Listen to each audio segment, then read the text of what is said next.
Bonjour à tous, aujourd'hui vidéo sur Zoro, comme vous l'avez compris dans le titre, qui est net, clair et précis, on va s'intéresser à sa puissance. Comme tout fan de One Piece, vous le savez sûrement, la puissance de Zoro nous est encore inconnue. Au vu des combats qu'il a livrés dans le Nouveau Monde, pour lui ça reste au simple stade de confrontation, pas digne d'un vrai affrontement. Sa puissance nous est donc cachée. Du coup, moi grand fan de Zoro, je vais essayer de déterminer sa nouvelle puissance, en restant dans de la cohérence et se baser sur des faits. C'est-à-dire, je vais pas dire que Zoro peut battre Kaido. Pour commencer, on va s'intéresser à son entraînement. Pendant l'ellipse des 2 ans, les Mugiwara se sont tous entraînés avec quasiment un sensei. Je m'arrête déjà pour préciser quelque chose. On est tous d'accord, du moins dans les shonen, les personnages qui s'entraînent avec un sensei font de plus gros progrès que s'ils étaient tout seuls.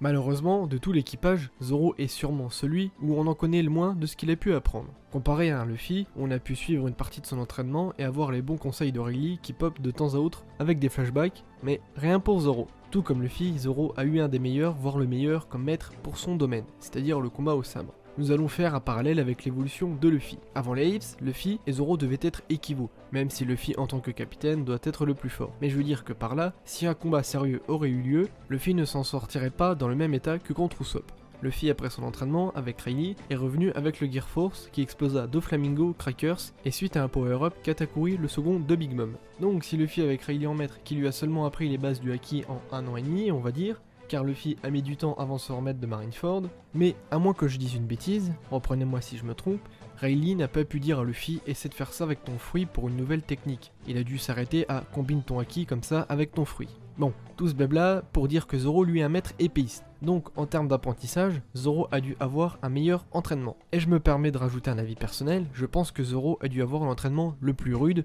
et qu'il a fait le plus progresser. Première idée sur la puissance de Zoro avec tout ça. Au grand minimum, Zoro a la puissance nécessaire pour battre Doflamingo. Je précise, sans la nécessité d'un power-up à la manière de Luffy versus Katakuri. Deuxième étape de la puissance de Zoro. Les histoires de Haki, vous êtes tous au courant que Oda a précisé que Luffy était expert en Haki royal, Zoro armement et Sanji de l'observation. Luffy a dépassé le Haki de l'observation de Sanji pendant l'arc Whole Cake Island grâce à son éveil face à Katakuri. Et sur Wano, il attaque le Haki de l'armement avec le vieux Yogoro et dépassera sûrement Zoro. Petite parenthèse, j'espère que Sanji et Zoro développeront l'éveil dans leur Haki respectif, car ça n'a plus aucun sens de dire qu'ils ont chacun une spécialité si Luffy les mange sur ça aussi. Revenons sur l'idée de base. Il est possible que la forme de Haki de l'armement qu'essaye de maîtriser Luffy soit déjà acquise chez Zoro. De plus, Mihawk a dû lui enseigner les secrets du Haki combiné aux lames. Dans les récents chapitres, on y fait référence avec les histoires de lames qui deviennent noires grâce au Haki. Je m'avance peut-être un peu trop, mais il est possible que Zoro, pendant son entraînement, ait acquis cette histoire de lame imbibée de Haki qui devient permanent, ce qui donne donc une lame noire. Et la prochaine étape qui lui servira sûrement de power-up sera l'activation, mais on en reparlera juste après. Deuxième idée sur la puissance de Zoro. Si on reprend tout ce qui a été dit depuis le début de la vidéo, et si on rajoute la puissance du Haki, certes qui est encore floue chez les épéistes, mais je pense qu'on peut affirmer que Zoro a en ce moment même la puissance pour battre un commandant de Yonko comme Smoothie ou Queen. Vous avez deviné la prochaine étape. Comme Luffy n'est pas encore capable de battre un amiral et un Yonko, on arrive au second de Yonko. Le souci est que pour moi, les seconds de Yonko n'ont pas tous la même puissance. Un truc tout bête, c'était une autre époque, certes, mais est-ce que Rayleigh a le niveau de Katakuri? Même si Katakuri n'a pas encore développé toute sa puissance, est-ce que vous pensez qu'une fois à pleine puissance, est-ce qu'il aurait pu tester Rayleigh à pleine puissance aussi? Je ne pense pas. Enfin bref, je surestime peut-être Rayleigh, mais je le vois du moins à pleine puissance dans sa jeunesse, plus fort que tous les commandants, niveau amiral légèrement moins fort qu'un Yonko. Il faut au moins un ça pour être le second du roi des pirates. Du coup, à la fin de One Piece, je vois bien Zoro plus fort qu'un amiral, voire bien au-dessus. Mais là n'est pas le sujet, on est sur sa puissance actuelle et pas à la fin du manga. Donc si on se base sur le fait que j'ai raison pour la puissance de Zoro par rapport à l'étape 2, il est plus fort qu'un simple commandant de Yonko. Mais a-t-il le niveau pour le second d'Ayonko?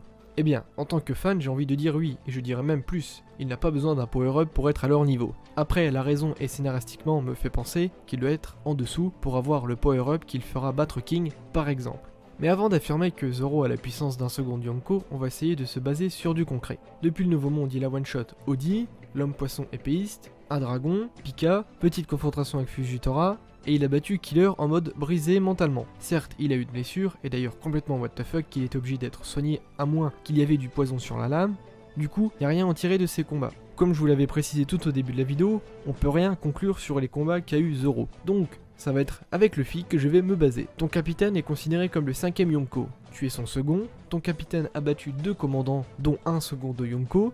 Toi, en tant que second, tu dois désormais avoir la capacité de battre les adversaires qu'il a battus pour qu'ils ne se fassent pas prendre en 1 versus 2. D'ailleurs, ça doit être la même avec Sanji désormais, qui devra battre un commandant de Yonko au vu de son statut du Monster Trio. De plus, même si Zoro semble avoir une dent contre Orochi, au vu de ce qu'il a fait à Yasu. Je veux dire, je n'aurais pas ma dose de bonheur remplie si Zoro le bat. D'ailleurs, Orochi a pas l'air super fort, malgré un Zoan mythique. Mais bon, ça peut changer entre temps. Par contre, King avec son sabre sera le parfait combattant pour Zoro. Maintenant la question est, gardera-t-il sa série de « je surclasse tous mes adversaires » ou pas? Pour le coup, même si je veux garder la légende de Zoro, il aura sûrement un power-up pour gagner. C'est l'esprit shonen, et je pense que ça passera par le Shusui, sa lame noire et l'histoire de Haki. Il doit y avoir un délire avec Ryuma qui a rendu Shusui en lame noire avec son Haki, et peut-être que Zoro aura la capacité de contrôler le Haki de Ryuma qu'il a implanté dans le Shusui. Ça doit être sûrement sur ça que s'est basé son entraînement avec Mihawk. J'en déduis que la puissance de Zoro doit être au niveau d'un commandant de Yonko au minimum, et à fond doit avoir le niveau d'un second ou légèrement supérieur ou inférieur pour avoir le power-up et le battre. Dites-moi votre avis sur le cas Zoro et sa puissance. Est-ce que pour vous j'ai été cohérent dans tous mes propos? Donnez-moi votre avis. Et je vous dis donc sur ce, à la prochaine.